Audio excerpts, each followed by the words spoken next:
అందరికీ నమస్కారం అండి. ఇక్కడ చేసిన కూటమి కాపు నాయకులకి కార్యకర్తలకి చాలా తక్కువ టైంలో చాలా ఎక్కువ మంది వచ్చారు, చాలా సంతోషం అండి. అలాగే వచ్చిన చాలా తక్కువ టైంలో వచ్చిన మీకు సమాధానం మీడియా మిత్రులందరికీ నమస్కారాలు. ఏం లేదండి, ఆల్రెడీ పెద్దలు మా ఇన్ఛార్జ్ చర్చలో చాలా మంచి పాయింట్ కవర్ చేశారు.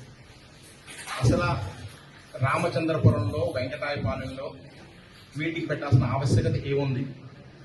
సాధ్యపడి ఏంటంటే నాకు అనిపించింది ఒకటొక ఆవశ్యకత ఏంటంటే వాళ్ళకి రాజకీయ మనుగడ తగ్గిపోతుంది.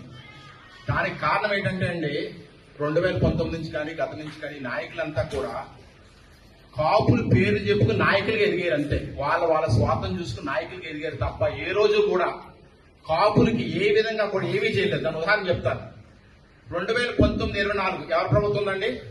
వైఎస్ఆర్సీ ప్రభుత్వం ఉంది. ఇప్పుడు వాళ్ళే కదా ఉన్నారు. ఇప్పుడు ఏమంటారు కళ్యాణ్ గారిని, మీరు కమ్మలు గొడుగులు చేస్తున్నారా? అప్పుడు ఈ కాపునైట్లు ఎవరు గొడుగులు చేశారు సార్? మీరంతానే ఈ పదవులందరూ ఎవరు మీ రెడ్డిలు ఊడికి చేశారా? లేకపోతే కొంతమంది నాయకులు కాంగ్రెస్ లో ఉన్నారు పాత రోజుల్లో, అప్పుడు కూడా రెడ్డి కాంగ్రెస్ అంటారు కదా, అట్లని ఉడికం చేశారు. మీరు ఏం చేశారు చెప్పండి. సార్ చెప్పినట్టు 2-3 విషయాలు. చాలా బాధాకరమైన విషయం ఏంటంటే ఆ జగ్గంపూడి ప్రతిపాడు ఎంటర్ అయిన అంటే అసలు చాలా నిర్దాక్షిణ్యంగా అంతమంది పెద్ద కాపు నాయకులు ఉండగా కాపు రిజర్వేషన్ కుదరదు, అంతేకాకుండా ఈడబ్ల్యూఎస్ రిజర్వేషన్ తీసేసాడు. అలాగే ఈ కౌలు రైతు కార్డులో కులపరంగా విభజించి కాపులందరూ కూడా అన్యాయం చేశారు. అలాగే విదేశీ విద్య ఉండేది యాక్చువల్ గా, దాన్ని నాశనం చేశారు. అప్పుడు అడగలేని ఈ కాపు నాయకులంతా ఈ రోజు రామచంద్రపురం వచ్చి వెంకటాపాలలో పెట్టగల ఆవశ్యకత ఏంటని అడుగుతున్నాను నేను ముఖ్యంగా. ఏమన్నంటే అందరు పెద్దలు అబ్బే లేదు, మేము మా కాపుల్లో మా వైఎస్ఆర్సీపీ పార్టీలో మా పరిస్థితి ఏంటి, మేము రాజకీయంగా ఎందుకు ముందుకెళ్ళాలన్నారు. అలా చర్చించుకోవడం తప్పులేదు. ఎవరైనా ఆయన పెద్ద ఆయన ఎవరు మన పెద్దలందరూ ఉన్నారు. అన్నానికి కూడా కొన్ని మాటలు రావట్లేదు. కానీ కళ్యాణ్ గారి మీద బొత్స సత్యనారాయణ గారు మమ్మల్ని రౌడీలంటే సహించేది లేదు అన్నాడు. ఎక్కడన్నా రౌడీలని అసలు మీరు కాకినాడ మీటింగ్ కరెక్ట్ గా విన్నారండి. ఆయన చెప్పింది ఏంటంటే క్రిమినల్స్ కి కులం అది సపోర్ట్ చేయకూడదు. అసలు భారతదేశ చరిత్రలో అంత గంటాపదంగా ధీమాగా నాయకుడు ఎవడన్నా ఉన్నాడా? కళ్యాణ్ గారు తప్ప. ఆయన గంటాపదంగా చెప్తాడు, ఒక కులం ఓట్ల కోసం రాలేదు, దేశ సమగ్రత రాష్ట్ర అభివృద్ధి కోసం వచ్చాడు. అలాంటి నాయకుని అని మీరు ఇంకా స్థితిని ఇంకా దిగజార్చుకుంటున్నారు. అలాగే వైఎస్ఆర్సీపీ గవర్నమెంట్ లో అసలు కాపులకి ఎక్కడైనా సరే వైఎస్ఆర్సీపీ గవర్నమెంట్ లో ఎంత చేసింది చెప్పండి, ఓపెన్ గా మాట్లాడుకుందాం. నాకు తెలిసి అక్కడక్కడ ఇచ్చింది ఆ 15,000 ఇచ్చారు. ఓపెన్ గా ఎంత 1-2% చేశారంతే. మిగతాదంతా కూడా కాపులకి ఎక్కడ ఈడబ్ల్యూఎస్ కానీ వేరే లోన్లు కానీ ఎక్కడ ఇవ్వలేదు. ఇంకో ముఖ్యమైన సమాచారం ఏంటంటే మీ మనస్సాక్షిని అడగండి, ఆయన మామూలుగానే గొడ్డల పార్టీ అధ్యక్షుడు ఎవరికి విలువ ఇవ్వడం. చాలా మంది ఆడ పార్టీ వాళ్ళు ఏడుస్తారు. కాపులంటే ఇంకా హీనంగా చూస్తాడు. అపాయింట్మెంట్ కూడా దక్కదు. ఆల్రెడీ చాలా మంది పేర్లు చెప్పలేం కానీ కృష్ణా జిల్లా కూడా అన్ని పళ్ళకి బయటకు కూడా వచ్చేసారు ఆయనతో. అలాంటి దారుణమైన పార్టీ. ఇంకో ముఖ్యమైన విషయం అంత పెద్దలండి, చాలా మంది పెద్ద నాయకులు. నాలాంటి చిన్నోడు చెప్పొచ్చు కానీ మీ గొయ్యి మీరే తవ్వుకుంటున్నారు, దాంట్లో ఎటువంటి అతిశక్తి లేదు. మీ గొయ్యి మీరే తవ్వుకుంటున్నారు, దాంట్లో ఎటువంటి అతిశక్తి లేదు. ఇందాక రాజు చాలా మంది చెప్పారు, మీ గొయ్యి మీరే తవ్వుకుంటారు. కాస్తో కోస్తో ఇంకా మాట్లాడి జనసేన కంటే మనమనొచ్చంత పెద్ద ఉండకపోవచ్చు. కానీ పెద్దల కోసం పెద్ద ఒక్కరిదాకా మాట్లాడుతున్న మాట ఏంటంటే ఆయన అంటే అభిమానం.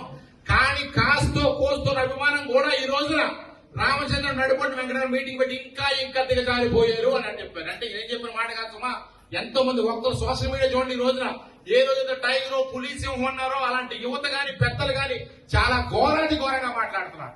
ఒక్కసారి ఊహించుకోండి, మీరు వైఎస్ఆర్సీపీ కొమ్ము కాస్తున్నారా? నిజంగా కాపు యువతకి కాపు పెద్దలు కానీ మంచి చేస్తాను మీటింగ్ పెట్టుకుని ఒకసారి ఆలోచించుకోండి. మీరు అందరూ కూడా మీకు కావాల్సినంత ఏంటంటే మీకు నాయకత్వం కావాలి, మీకు పవర్ కావాలి. మీరు ఎవరు చెప్తే మాట్లాడే వాళ్ళే పోషించాలి. ఎవరినే అనకూడదు కదా. రౌడీ బ్యాచ్ల్ని పేకర్ నాడి క్లబ్ బ్యాచ్లు ఏళ్ళ మీరు తిరిగేది ఏం సార్ నాయకులు మీరు పెద్ద నాలంటి మాట అనిపించుకుంటారా? అది కాకుండా మీరు పెట్టుకునేది ఎవరితో తెలుసండి, పవన్ కళ్యాణ్ ఏం చేస్తారంటే బాగా బాధగా విషయం అందరికి కూడా ఆయనకు కులాన్ని అంటగట్టి ఆయన కులముద్ర వేసేసి అతను ఇది పాత రోజులు కాదు. గట్టిగా చెప్తున్నా రాసుకోండి, ఇవి పాతికెలిగిన రోజులు కాదు. యువత పెద్దలు అందరూ కులాలకు అతీతంగా ఓసీ బీసీ ఎస్సీ ఎస్టీ ఎక్కడున్నా సరే పాడేరైనా ఎక్కడైనా ఆంధ్రప్రదేశ్ నలుమూలంతా కూడా పవన్ కళ్యాణ్ గారు పక్కనే ఉన్నారు. దానికి కారణం ఏంటంటే ఆయన చిత్తశుద్ధి. ఆయన అనుకుంటే సినిమాకు 100 కోట్లు తీసుకోవాలి అందరికీ తెలుసు. ఆయన అనుకుంటే డిప్యూటీ సీఎం హోమ్ మినిస్టర్ అంటి పదవులు తీసుకోవద్దు.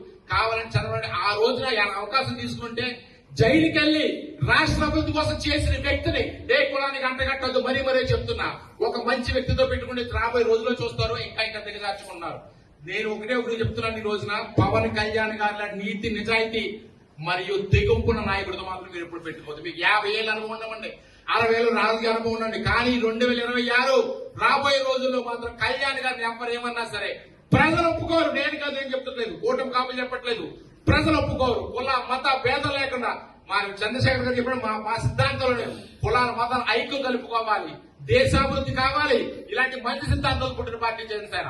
ఆ రోజున ఈ రోజున కూటమి అంతా బాగుంది. ఆ కూటమిని విచ్ఛిన్నం చేయడమే లక్ష్యం. ఇంకొక మాట చెప్తాను, మీకున్న ఒకే ఒక పాయింట్ నాటడం దారేడితే సార్ జరగదు మరి, కానీ దారి కూడా మీకు చెప్తాను నేను. ఆ దారి ఏంటంటే మేమేమైనా మాకు మేము కొట్టుకోలేదు, చిన్న చిన్న అనెక్తలు ఇవ్వాలి తప్ప మీకు మాత్రం అధికారులు రాసి పెట్టుకోవాలి చెప్తాను. ఈ రోజు కూడా దాని సమస్య లేదు. ఏదన్నా మా కూటమిలో ఎందుకంటే 3 పార్టీలు ఉన్నాయి. పెద్ద పార్టీ బీజేపీ నేషనల్ గా, అలాగే తెలుగుదేశం పార్టీ, జనసేన, ఎన్నో రకాల కులాల కలయిక. మాకు చిన్న చిన్నవి ఉంటాయి. అదేమైనా చిన్న నెక్కిది ఉంటే అదొక్కటే మీకు, అందువల్ల ఇదంతా ట్రై చేస్తున్నారు. కానీ మేము విడిపోము. కళ్యాణ్ గారు ఉన్నంత కాలం కళ్యాణ్ గారి మాట ప్రకారం కూటమి ఉంటది. రాష్ట్ర అభివృద్ధి, దేశ సమగ్రం జరుగుతుందని మనస్ఫూర్తిగా తెలియజేసుకుంటూ ఈ అవకాశం పెద్దలందరికీ కూడా మనస్ఫూర్తిగా తెలియజేసుకుంటాం. Thank you sir, thank you so much.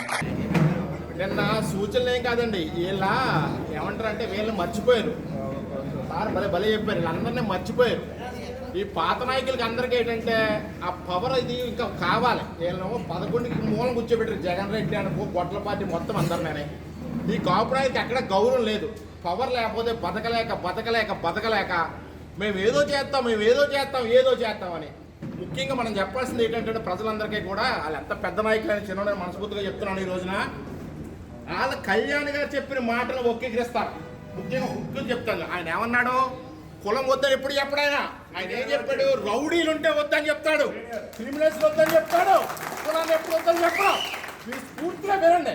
ఆ గొడ్లపాటి నాయకుడి కంటే ఆయనకి ఏమైనా స్క్రిప్ట్ ఉన్నారు, మీకన్నా అనుభవం ఉంది కదా. మంత్రులు చేసిన వాళ్ళు ఉన్నారు, ఎమ్మెల్యేలు చేశారు, ఎమ్మెల్సీలు చేశారు, ఎన్నెన్నో కాపు నాయకులు ఎన్నో పదవులు చేసిన వాళ్ళు కూడా ఉన్నారు. మరి అంత అనుభవం ఉండి ఆ స్పీచ్ మీరు పూర్తిగా విన్నారా లేదా, చూసారా లేదా, స్క్రిప్ట్ పెట్టి చదువుతున్నారు మీ నాయకులాగా.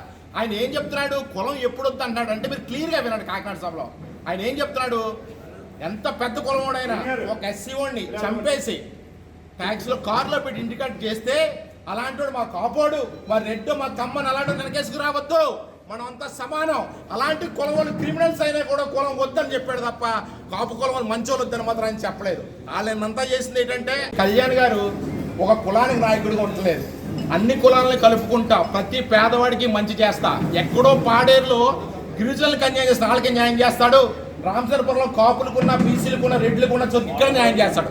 అలాంటి నాయకుడిని ఒక్కీకరించేసి లేదో పబ్బం గడుపుకుందామని చూస్తున్నారు. ఇంకొక మాట చివరిగా చెప్తాను సార్, ఇది ఇక సందర్భం ఉన్నా లేకపోయినా, కళ్యాణ్ గారిని తిట్టినోడు కానీ, కళ్యాణ్ గారిలో నీతి నిజత నాయకుని కానీ ఎవడన్నా ఏమన్నా అంటాడు మాత్రం చరిత్ర ఉండదు. రాజకీయం కానీ సరే ఎవడైనా సరే ఈరోజు చెప్తాను, సమస్య లేదు. కళ్యాణ్ గారి కోసం కాదు, అలాంటి వ్యక్తి నీతి నిజాయితీ పెట్టుకుని అన్నట్టుగా ఇంకో విషయం, నీతి నిజాయితీ అందరిలోనే ఉంటుంది. జనసేన నాయకులు ఇంకో గొప్ప తెగింపు, పోతే పోనీ ఏదో జీవితం అనుకుంటాడు, కోట్లు తీసుకుంటే ఆ జీవితం ఎంత ఆలోచిస్తాడు. అలాంటి నాయకుల మీద బురద జల్లాలని ప్రయత్నిస్తే మాత్రం అందరూ మిమ్మల్ని తిప్పికొడతారు. దానికి ఒక కారణం చెప్తాను సుమండి, నేను కొత్తగానే వచ్చానేమో కానీ 20 సంవత్సరాలు రాజకీయాలు లేవు. ఈరోజు వచ్చిన సోషల్ మీడియా కానీ, ఈరోజు వచ్చిన న్యూస్ అప్డేట్లు కానీ ప్రతి యువత ప్రతి ఒక్కరికి నిజాలు తెలుస్తున్నాయి. 25 ఏళ్ళ క్రితం ఇంత టెక్నాలజీ లేదు. ఎవరు పెద్ద అని చెప్తారు, ఒకసారి చెప్పారని నువ్వు గుడ్డిగా నమ్మి వెళ్ళిపోవడం అంతే.